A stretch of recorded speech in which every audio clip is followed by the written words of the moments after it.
All right. Well, good evening, everyone. Oops, I'm not. Yeah. Good evening, everyone. We are Surge 365. My name is Laura Cross, and I am from Peyton, Colorado, here with some of my partners, Rick and Brenda Reese from Colorado Springs, Colorado, and Mariano Nandine, also from Colorado Springs. We've been doing these conversations from home to try and, help everybody.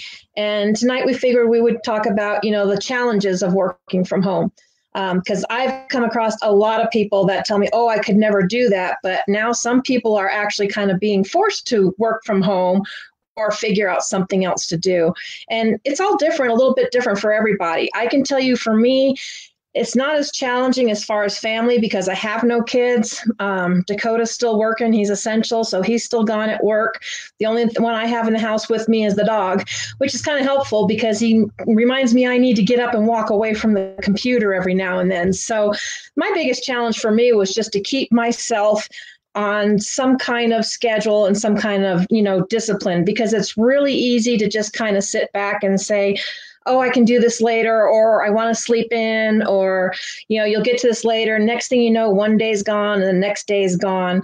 So one of the ways I fixed that was, for one, I was not going to be sitting around at home just stuffing my face and becoming a couch potato. So I made a point to, if Dakota's got to go to work, so am I.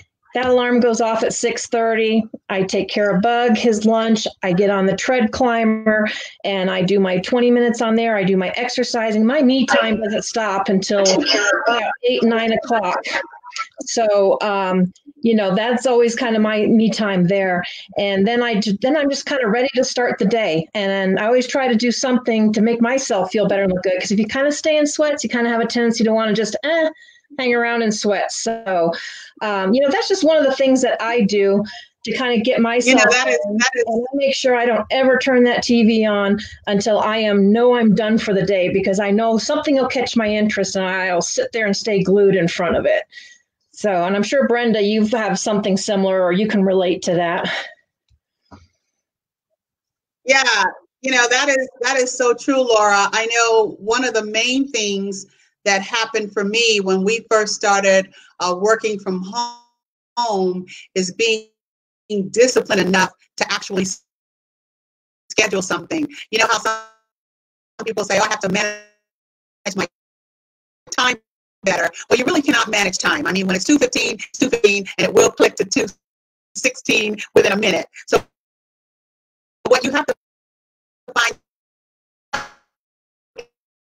is, I have created a list of things that I want to get accomplished the next day. And by creating that list, checking it off, it makes me feel good, because then I know I have accomplished what I have set out.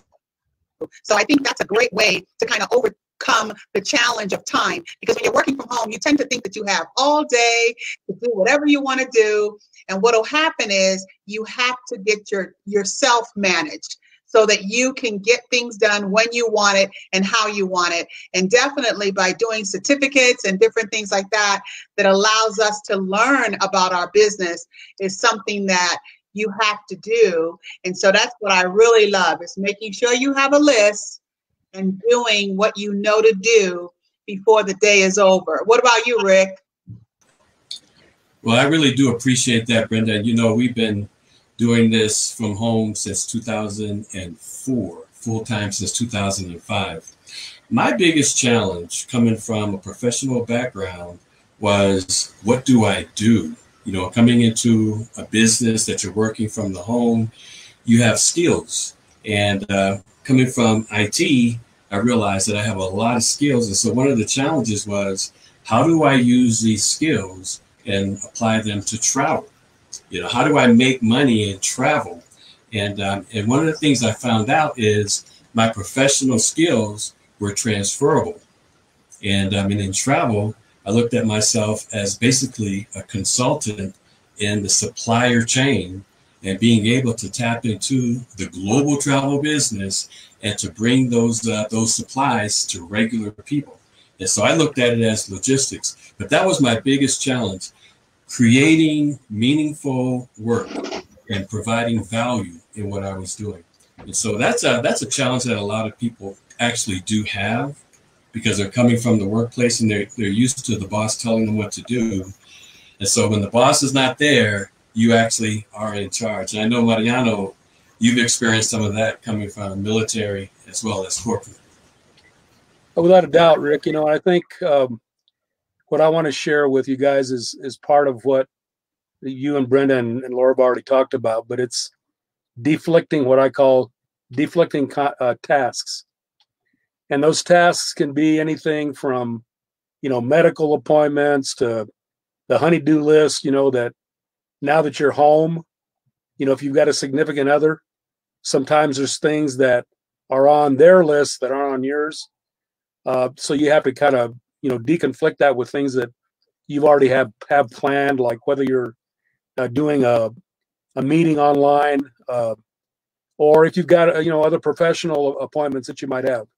Of course, in today's environment, you're pretty much, you know, doing everything from home, but you still need to deconflict those appointments that you have, whether they're business or personal related. So again, that's a big challenge sometimes for me, is deconflicting the things that occur in a normal day activity, even though you might have a schedule planned. You know, sometimes you get a call out of the blue that has an impact on everything that you've tried to set up in advance. But you know, in a lot of ways, it's really not a whole lot different than you know, if you had an office to go to, but you just have an additional distraction sometimes, you know, working out of the home. So I don't know if there's anything else you can add to that, Laura, but that's kind of where I was going with it. I was going to say that's kind of one of the things I came across, because I used to try and do it all and just run here and run there. But when you start doing an appointment and then you come back, by the time you start to dig into something, you have to get up and you go. I mean, one of the main reasons I do this from home is because I lost everything once and I wanted to make sure my time was my own. If my friends and family needed me, I could get up and go. And that's about the only exception I make. I had to learn to try and block appointments in together, whether they're doctors or meetings and stuff, and kind of keep them in a certain time and not just let them, you know, scatter out. If it wasn't convenient for someone, well, then let's schedule it for another day. But, you know, make them kind of together so you're not spending your whole day just running back and forth, because it chops up your day and then you feel like you got nothing done, you know. And you kind of have to look at it. I remember, I think, you know, Rick even told me a long time ago when I used to get kind of frustrated with some of the stuff. And he said, well, let me ask you this. He says, would you pay yourself for what you've done today? If your answer is no, then you need to change your habits and you need to get going. So I always make sure at night I have in my head what I need to do first thing in the morning. And if I have time to add stuff, great, but I'm going to at least get those things done. So I make my list the night before. I try to group those appointments during certain times. And, you know, normally by 9 o'clock or whatever, my phone's back in mute, 9 p.m. If it's that bad of an emergency, they can wait. I can get a hold of them tomorrow morning. But, you know, my day's done. You got to have some time that's on your own. So. You know, that is so true, Laura. And when you talk about making your list at night, that's what I like, is I like the idea of the affirmations. You know, a lot of times we have to get our mindset right. And when you're doing your appointment at night and you're scheduling what you have to do, be it personal or professional or your business, make time for your affirmations. See, positive affirmations are a really good tool that can help you reset your mind, how you do things, how you accomplish things, and even put one of the things on there that I accomplish my daily goals. You know, once you start saying it and you start doing it, even something as simple as making your bed, you know, and getting up in the morning and showering, getting dressed, like you said. A lot of times people take that for granted and they just want to stay in their, you know, their sweatpants, and they're not even thinking about getting dressed. But that'll make a big difference on how you feel when you actually get dressed and go into your work area, even if it's just sitting in front of your computer or in your office or whatever space you have allocated for your work. Make that your work time. And when you're sitting there, do just that. And I think when you start scheduling and you start making sure you do those positive affirmations so you can get your mind right, you can get your belief level Yeah, I hear what you're saying there, Brenda, and especially like for myself, being a believer, one of the things that it made me do is, do you really believe? You know, when you come home and you have to trust God. In my case, when you have to trust God to provide provision, because now you've left your job, and I left the job in 2005, and so now, what do you really believe? And so, for peace, for provision, for direction, it really brings you to the table, the coming to Jesus meeting. Where are you at? Where are you at? Do you really believe? You've been talking this to so many people. And I know there's a lot of folks that are listening right now. I mean, you talk a great game when you've got a steady income, you know, when you've got a job to go to, and you've got a steady check coming in. Many people are going to come to that place now. What do you really, really believe? And I tell you what, we've been working from home since 2005. And so my prayers have been answered since 2005. We haven't gone back to work.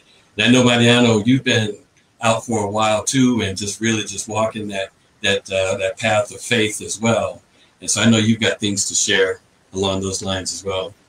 Well, yeah, you know, you're right, Rick. And I think this is a kind of an addition to what, again, you guys have already been saying. But what I'd like to emphasize here a little bit is, when you set up your schedule and you start doing what you're doing at home, make sure that it's an activity that's producing income activity.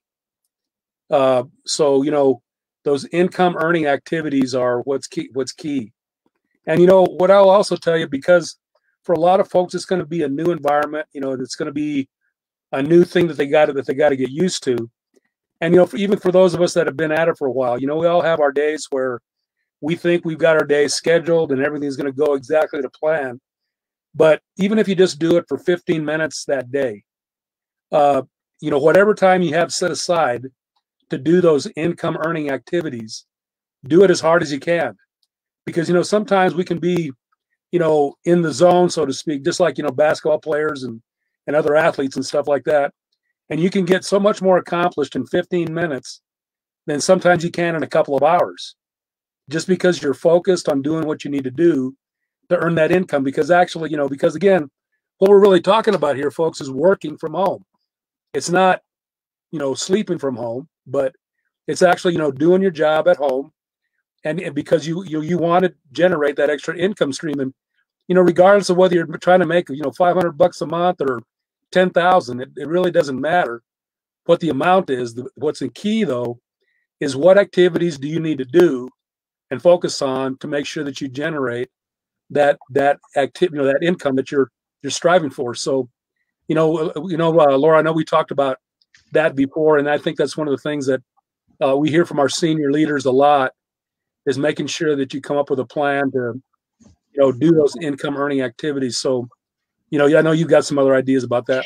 Yeah, I mean, you do. And I mean, those are important to build your business and stuff. But, you know, like we say about business, it's the same as with life, is, you know, your results are 100% depending on you and what you do with it. It's not depending on anyone else. And you need to make time, too, for the self-improvement. You know, those books that we were talking about, and reading and learning how to become a better leader or better this, because it's very different when you go from military to working for corporate to working for yourself. They're all different mindsets. They're all different things. And unless you grab some of those books and you start learning from other, you know, successful entrepreneurs and millionaires and start to understand, you know, how they think. So, I mean, yeah, you want to do business producing activities, but you also want to work on that self-improvement. You know, we always say leaders are readers, you know, readers are leaders. And I am one that has never liked to read. But when I went back to school, I had to. The only thing I loved reading was about my travel and doing the certificates. And then I had to with school. And then after school, I'm like, you know what? I'd much rather read and learn from these successful people. the Think and Grow Rich, Rich Dad, Poor Dad. I mean, you name it, because they are entrepreneurs, and school doesn't necessarily teach you how to be an entrepreneur. So I really enjoyed, reading those books and doing that. So I learned to enjoy reading, and I make time, to do that as well. Brenda, I'm sure. Laura, that is so true. Oh, yeah, that is so true when you talk about disciplining yourself to doing something you don't like doing, and reading. I've always loved to read, but now what's so great about all these audiobooks, you can sit down and you can listen to the audiobooks. If you want to go through with a hard copy, you can, but that will allow you to absorb a lot of knowledge. I really feel that knowledge is power, and we have to make sure that we're doing the self-improvement, that we're learning on a daily basis, because see, that is going to help you to strive in your business. And like you said, with the certificates, I just love those, because you can dream if you want to go to New Zealand or wherever. We have Travel Agent University. We have so many different tools that you could now take advantage of this time that you're home to learn more, and I really love the power of the internet, because we have so many social media tools also, where you can just Google motivation and you'll get it. And so that's what I really like about it. Yeah, I'm sorry. It's really funny you mentioned that, because I found my spot today doing Cancun, of where I want to stay in Cancun for my next vacation. But the only other thing I wanted to add too really quick was that, we're all motivated differently.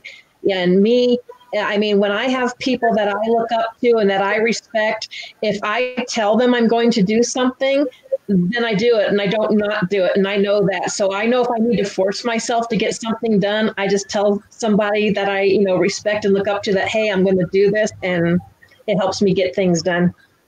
I like what you were saying, Laura, about personal development, because you can't change unless you change. And I had to kind of figure that out the hard way, because you don't even have confidence in your normal self. When you begin to read the books and you begin to do the affirmations like you're talking about, Brenda, something inside of you actually changes. But one of my biggest challenges when I initially left the job, came home, Brenda and she was used to being home. I just came home. So I actually had to start working the business by myself. Now I got a partner, but back then, she was kind of watching me and saying, okay, are you serious? Are you really going to do this? Are you going to dedicate the time to bring money into this household? I don't care about anything else. We need a check. And so she was encouraging me to go get a job. and many wives or husbands who, on the other side of it will do that. And so I really didn't have that person next to my side that really believed that I could do it. And I just halfway believed that I could do it. But as I began to dive into self-development, personal development, knowing my business, understanding myself, understanding the things that motivate me, and kind of just drowning her out, knowing that she's not there yet. But there's no way I burned the ships in the harbor.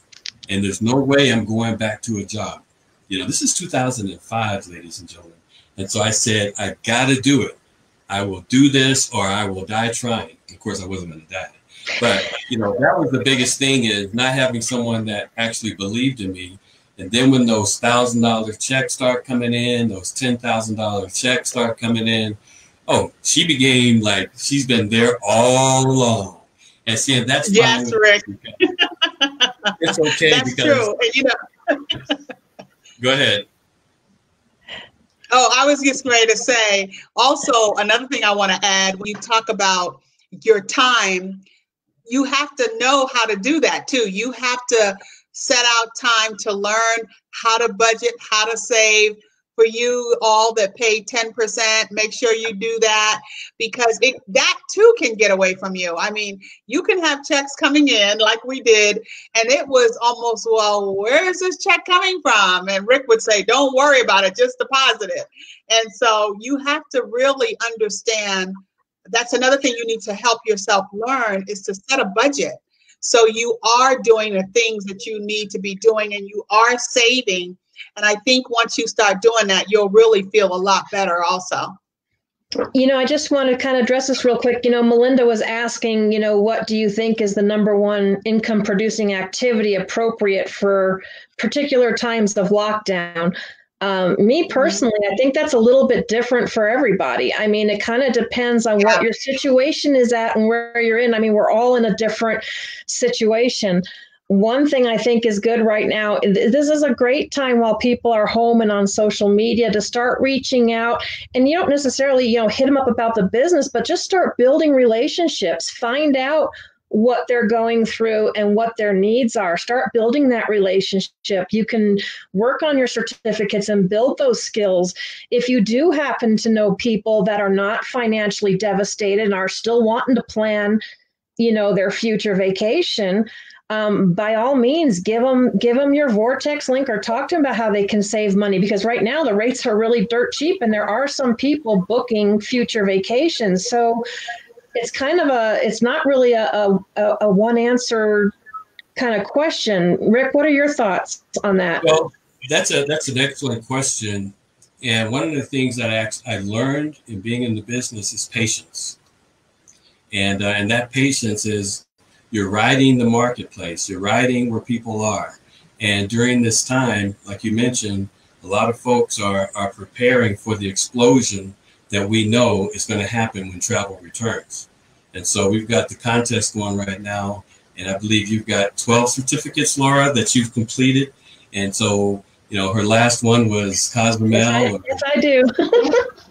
and so she's probably, if not leading the contest up front, but this is a trade, and I've said this before, the Army recruits during peacetime in preparation for war.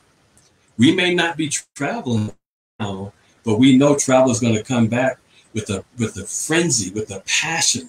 And so many people are taking the courses. And we've got the 7-day vacation. We had mentioned this earlier today. Everyone that's a member gets a 7-day vacation included in their membership. But one of the guys that joined, he said he's getting married in 2021. And so he's going to be using that 7-day vacation for his honeymoon. And so we were just kind of joking around, but being very serious. Why don't you become a specialist, a Cancun specialist, and maybe get another free vacation to Cancun, or a SeaWorld specialist, get 2 free tickets to SeaWorld, or become a Commodore, with Princess Cruises. For your graduation, it's a cruise, anywhere they cruise. Add that to the 7-day vacation. Now that's a good month. And so right now it's about preparation. How can you prepare? It is. Yes, it really is about preparation. Yes, it is about preparation and how you need to do what you need to do. And that's what we're so excited about. And we want everybody to remember, you start off slow. And like they say, how do you eat an elephant one bite at a time? So that's how you want to handle your business. You want to do it slow. You want to take it one day at a time, write it down, accomplish that goal, and move on. And I'm excited about our Surge 365 business because we have so many tools. We have so many avenues. We have so many ways that you can earn income. And that's why we're inviting everyone to join us at this time, because you can put your circle of friends together and you guys can start doing a Zoom or a StreamYard like this and start reaching out and talking and sharing and helping each other, because that's what this time is all about. It's about helping each other strive to be strong and survive. So Mariano, I know you have a lot of things that you've been doing. Well, yeah, and since we're talking about motivation, we want to share with everybody that, just like I think Laura was mentioning earlier, everybody is motivated by a different thing. But what I'm also going to tell you is that every customer that you talk to, every business partner or potential business partner that you talk to is going to be motivated by different things. And that's what's so beautiful about, what we have to offer, is that regardless of what your motivation is as far as building a business or generating an income, whether it's, again, $500 or $10,000 a month, we have the tools to allow you to do that. And let's just say, for example, that you're really not into recruiting people to be business partners, because, you know, there is a network marketing part about what we do, right? But you don't have to do that if you don't want. If you just want to gather customers and earn the commissions from the savings that they get from using that Vortex tool that's free, there's no limit to the number of customers you can have, and it's around the world. So, you know, when we talk about what the world is going through right now, and about how the floodgates are going to open, you know, just today, you know, the president and the governors were talking about how they were going to open up certain parts of the country to not only business travel, but, you know, leisure travel and things like that, because we know that there's some areas that are not as affected by the virus that's going on. So, you know, when we talked about the gentleman that Rick was talking about with his honeymoon or his wedding, you know, I reminded or mentioned to them to remember that one of the other tools that we have is a honeymoon registry that's free to the honeymoon couple. And what that registry allows people to do is hand out a link to a website that they set up for free. And then people can go and contribute to those activities that they have put on the website for their honeymoon, like the airfare and the honeymoon suite or the breakfast in bed, or if they're going to go to Hawaii, a luau for sure. So all those kind of things that people can contribute to, or they can just put money at it. So now, you know, here you are with a business that's got all the tools to allow you to go on your honeymoon and get married and not have to worry about paying a big title, you know. So, you know, motivation is key, but it's very what is able to offer is that, and that's true. It's not one size fits all. I mean, you can do whatever you want. It's your business to do however you wish to, and I'm okay with that. You're breaking up on us, Mariano. That's true, Mariano. One of the things that which is so true, and one of my biggest challenges is setting my vision. I didn't have a vision. And so I come home from work where I was told what my vision was and how I was going to accomplish it. So now I'm in an environment where I don't have a vision. So, Belinda, during this time, the vision of our company is 10,000 financially free families by 2020, December 31st, 2020. Tie into that vision. And so what I began to do is tie into the company's vision. And I wrote it out. What is that vision? If you can see it in your mind, you can hold it in your hand. And so I wrote out that vision. I wrote out my affirmations. I believe in the law of attraction. And I started actually using these tools to get my mind right, you know, to get my you know, to understand that you can attract the things that you want in life. A lot of times we think we have to go get it. We have to go get it. But you can actually become someone and begin to attract. And so with that vision, I started taking my mind off of Brenda saying, you need to get a job. You need to do something. You have a family here. You got 2 kids. They're getting ready to go to college. You need to. I got my mind off of that, and I began to focus on the future. And do you know a strange thing happens when you begin to let a vision lead your life and focus on the future and plan out your present? You start moving on autopilot. And so during this time, write out your vision. What do you see happening? You know, our company, 10,000 financially free families by 2020, December. Write that down. What do you want to see have happen? We actually put this out as a challenge today. What do you want to see have happen? You write the script to your life. Take some time, and that was the other thing, setting aside quiet time to just think and just contemplate and plan. A lot of things happen. Many things happen when you just take time to slow down. And see, and that was one of my biggest challenges. How do you slow down with all of this stuff that's happening? And see, and that's a challenge that you're going to have right now. With all the pandemic and all the news and everything that's going on, how do you slow down? Take some time to take a breath. And I know, Laura, you know all about that, because I just admire how you just slow down and you concentrate. That's why you're leading this contest with all those certifications. Over to you. Well, I had to because I was driving myself nuts trying to get involved in everything and do everything. And it's like, okay, I'm doing all these things, but I'm not accomplishing what I wanted to accomplish. And I had to just slow down and say, okay, this is what's more important, and that's what's more important. And I had to structure it. But to what Mariano was saying and everything, and what everybody's been saying, and that's why all of this starts with a conversation and building a relationship with somebody. We are all in different places in our life. We're all affected differently by this.